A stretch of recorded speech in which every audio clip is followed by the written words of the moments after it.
سے اللہ کو یاد کریں. یہ معصوم بچے اپنا کام کر رہے ہیں، ہم دل سے اللہ کو یاد کریں. یہ بے گناہ لوگ ہیں.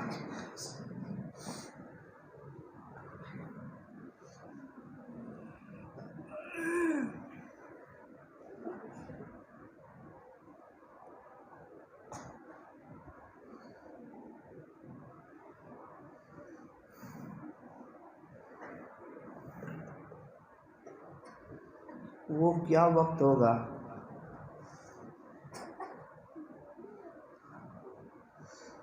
جب ہمارے نام کا اعلان ہوگا کہ جناب تشریف لے آئے، اللہ حساب کتاب لے رہے ہیں. فوراً سب گناہوں کی کیسٹیں سامنے آ جائے گی.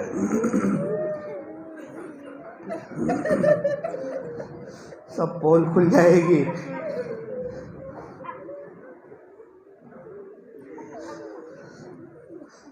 اوپر دیکھنے کے قابل نہیں رہیں گے.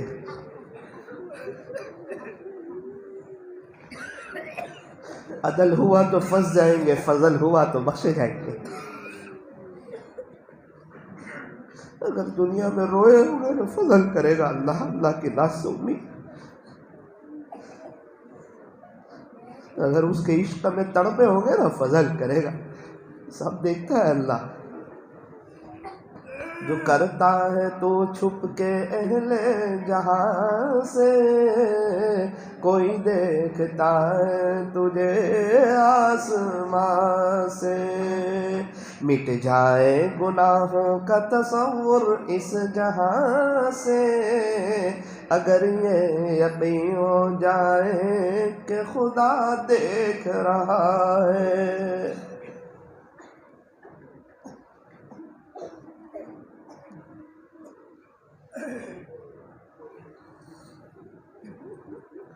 کروں قربان اپنی ساری خوشیاں، تو اپنا غم عطا کر دل بدل دے.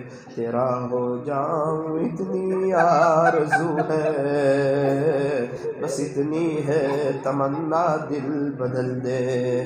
پڑا ہوں تیرے در پر دل شکستہ،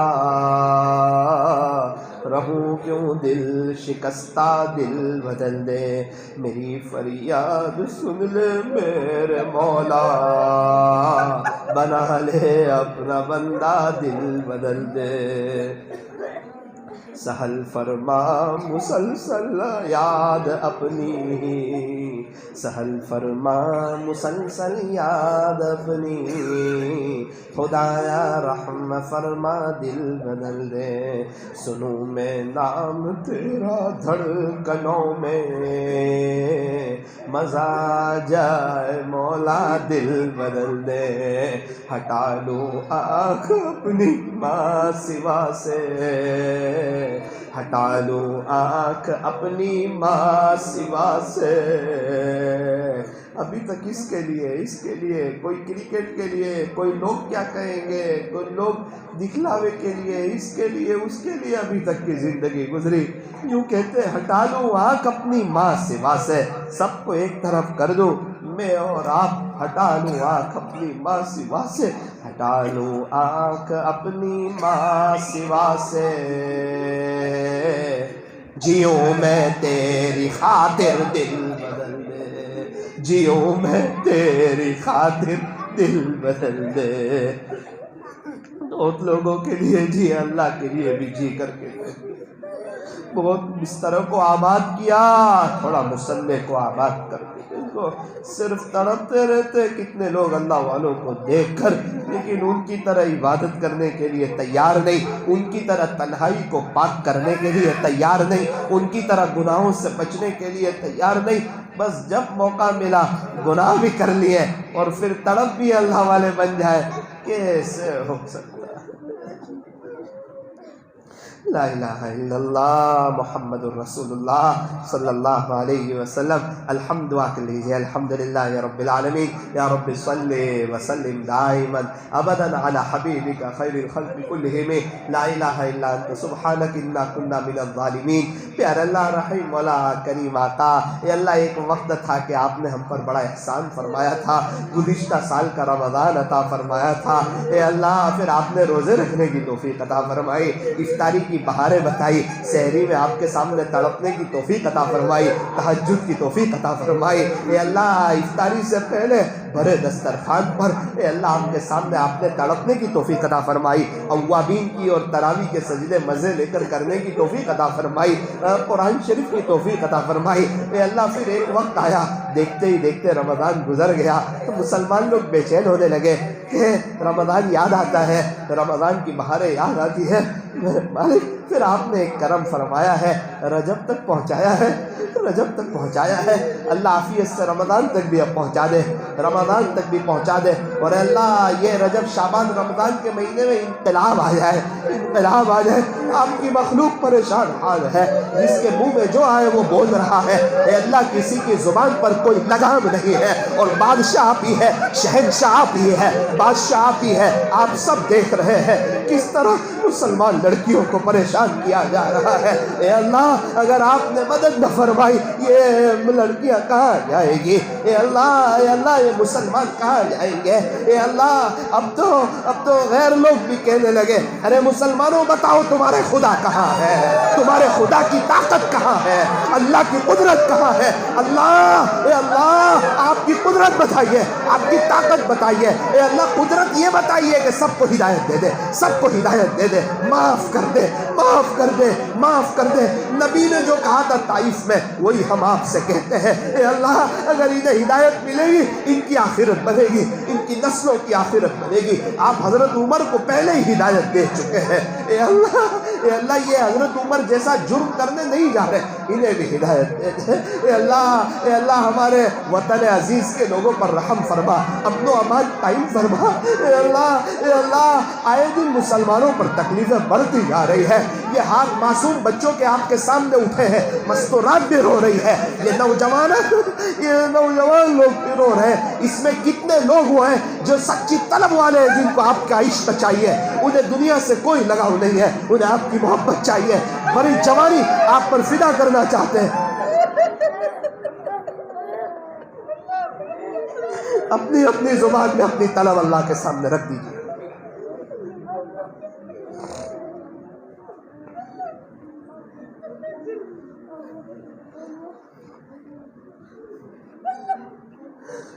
اللہ پچھلی تو بہت بگاڑ کے آئے، وہ تو اقرار ہے کہ بہت گناہ کر کے آئے، لیکن یہ جذبہ بھی ضرور ہے آگے پاک صاف گزارنا چاہتے ہیں، اگلی گناہوں سے پاک گزارنا چاہتے ہیں. جو ہو گیا سو ہو گیا، میرے مالک نیکیوں سے بدل دے، اب پاک صاف کر، اب نکال دے گناہوں کی کھوٹ، اللہ نکال دے. اے اللہ ہمارے وہ نوجوان جنہیں نبی کا طریقہ پسند نہیں آتا، ان کی دل کی گہرائیوں میں اسلام کی محبت اتار.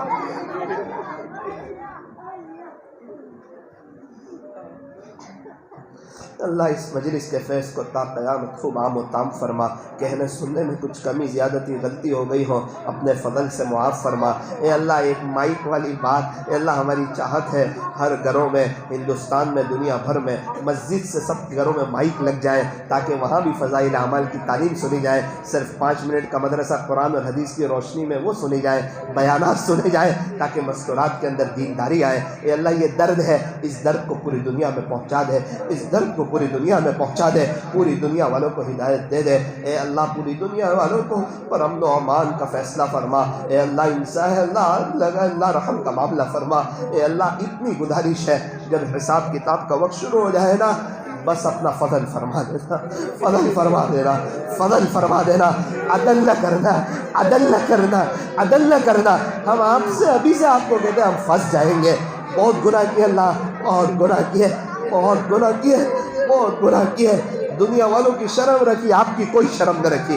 یہ گناہ لکھنے والے فرشتوں کی کوئی شرم نہ رکھی.